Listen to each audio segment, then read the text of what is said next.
उन्होंने धोखा देकर सत्ता का हस्तांतरण स्वीकार किया।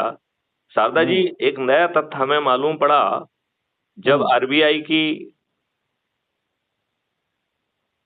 जो एनुअल शीट है, बैलेंस शीट, उसको खगाला गया तो ये मालूम पड़ा कि 1947 में 700 करोड़ रुपए अंग्रेजों को दिए गए।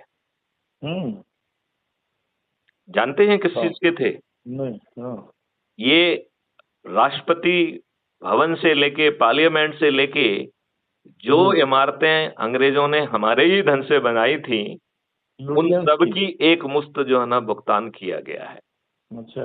और दूसरा, इसमें जो जितने भी अंग्रेज यहाँ थे उनको ताउम्र की पेंशन कैलकुलेट करके उन्हें एक मुश्त में दी गई है। इसकी टोटल वैल्यू 700 करोड़ रुपए बनी है उस समय की। तो वो 700 करोड़ जो है वो अंग्रेजों के उसमें ट्रांसफर हुए हैं। तो वो लूट के साथ साथ आपने अंग्रेजों से परातंत्रता को परचेज किया है। और आप ये बताइए, चलो उस समय नहीं तो कभी ना कभी ये तथ्य जनता को बताना चाहिए था ना कि हमने इतना पैसा दिया है। इस तथ्य को क्यों छिपाया है? क्यों बताएंगे? जब गलत काम किया है तो उजागर क्यों करेंगे? तो हम यही कह रहे हैं कि ये लगातार ही गलत काम करते रहे। इन्होंने अंग्रेजों की साजिश के तहत इसे 565 रियासतों में और 2 डोमिनियन में स्वीकार किया। यदि यदि आपके सरदार पटेल नहीं होते और वो इस देश को एकीकृत नहीं करते तो आपकी क्या हालत हो रही होती आज?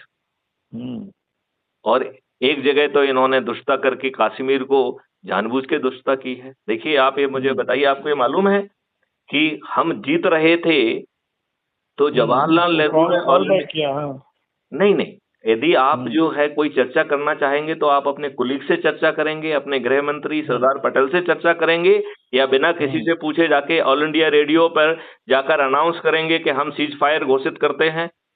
नहीं, क्या करना चाहिए था प्रधानमंत्री को? तो ये बहुत बड़ी यूनिलैटरल डिसीजन लिया था। नहीं, तो ये डिसीजन लेने का क्या किसी भी प्रधानमंत्री को हमारे संविधान ने शक्ति दी है क्या? हमारे तो सभी डिसीजन मेजोरिटी के आधार कैबिनेट में डिस्कस होने के बाद ही वो डिसीजन होते हैं। प्रधानमंत्री अपना स्वयं डिसीजन लेने के लिए हमारे संविधान ने उसमें व्यवस्था ही नहीं की है उसके लिए।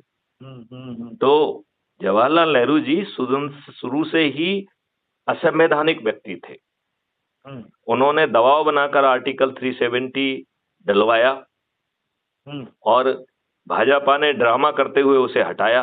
मैं सादर जी आपसे पूछता हूं, उसमें एक शर्त थी कि कंस्टिट्यूएंट असेंबली को से जो है ना कंसल्ट करना होगा, राइट? अब यदि कंस्टिट्यूएंट असेंबली ही नहीं रही तो ये शर्त अपने आप में शून्य हो जाती है कि नहीं हो जाती है?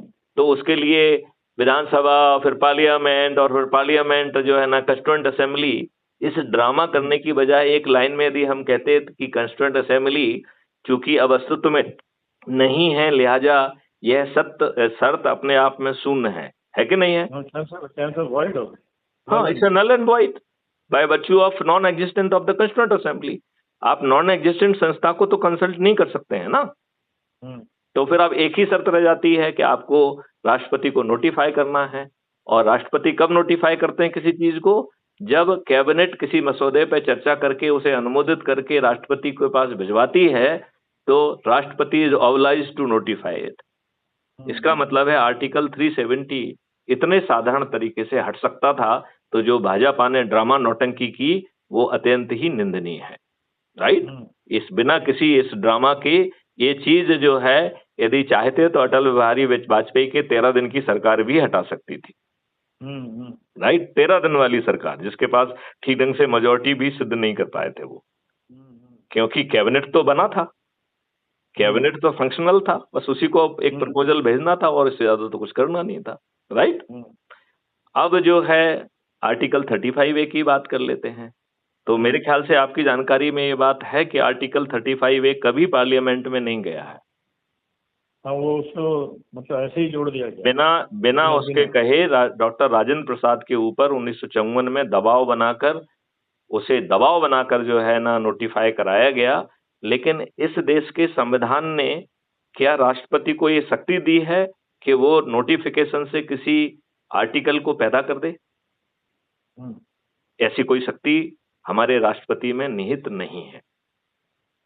हम्म, तो 2014 में एक पीआईएल लगाई गई थी, जो तथ्य मैं कह रहा हूं इन्हीं तथ्यों के आधार पर, और उसमें ये प्ली किया गया था कि चूंकि ये पार्लियामेंट में नहीं गया है और देश के संविधान ने प्रेसिडेंट को ये शक्ति ही नहीं दी है, लिहाजा यह असंवैधानिक कृत्य है और आर्टिकल 35A को शून्य घोषित किया जाए। माननीय नरेंद्र मोदी जी ने 2014 से 2019 तक सुप्रीम कोर्ट को जवाब नहीं दिया। यदि 2014 में ही सभी तथ्यों सहित यदि माननीय नरेंद्र मोदी जी जवाब देते, तो आपको नहीं लगता है कि सुप्रीम कोर्ट पहली हियरिंग में उसे शून्य घोषित कर देती? कर देती कि नहीं कर देती? तो फिर ये इतना बड़ा ड्रामा नाटक क्यों?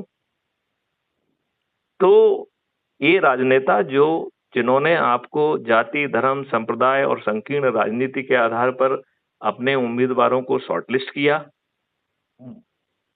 जिन्हें दुष्टों में, अपराधियों में, बाहुबलियों में, धनबलियों में ही विनेबिलिटी दिखती है, और सभी राजनीतिक पार्टियों के सभी राजनेता फ्री भी बांटकर, दारू बांटकर, साड़ी बांटकर, पैसे बांटकर गरीबों के वोट को खरीदते हैं और उन्हें रिप्रेजेंट नहीं करते हैं। ये पार्टी भिप से बंधे हुए अत्यंत ही मजबूर प्राणी हैं। इस बात से हमारे मित्र सादा जी किस हद तक सहमत हैं? नहीं, आपका क्या विचार है? जो मैंने आपको सिनारियो रखा, क्या ये ग्राउंड का यथार्थ नहीं है? है। तो फिर यदि आपको दूसरा ऑप्शन दे दिया गया है, अपने ही लोगों को जोड़कर आप गांव के पंच, सरपंच से लेके पार्षद से लेके सब कुछ बन रहे हैं, और 5 मौलिक अधिकार और 21 महालक्ष्यों वाला अद्भुत भारत मिल रहा है, जिसमें बटन दबाने पर आपकी एफआईआर दर्ज करने के लिए एक वॉलंटियर आपके घर पहुंच जा रहा है, जहां पर नए कानून में यह प्रावधान कर दिया जाएगा कि झूठी एफआईआर दर्ज करना, झूठे कथन देना, पुलिस के द्वारा एफआईआर की तारीफ करते हुए कपोल कल्पित कथन खुद लिख लेना,